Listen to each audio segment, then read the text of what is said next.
L'onorevole Uggias però era sulla sedia che voleva parlare da quando abbiamo fatto il collegamento con l'Electrolux.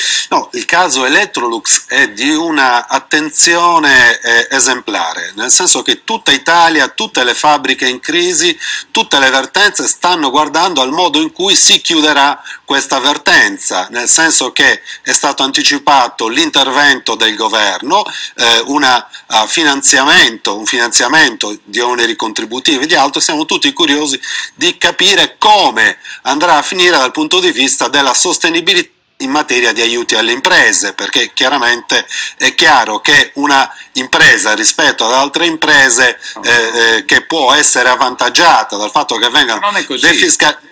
Io sto dicendo che siamo tutti curiosi di vedere come va a finire, perché c'è nel decreto. Se aspettiamo la legge, aspettiamo l'intervento. Non è la prima volta che una legge interviene in Italia e poi a livello di Commissione europea viene cassata. Vorrei ricordare il ministro, credo, il presidente Damiano, credo che fosse il ministro allora, il caso dell'Alcoa, in cui con un intervento per legge vennero defiscalizzati gli oneri sul costo dell'energia.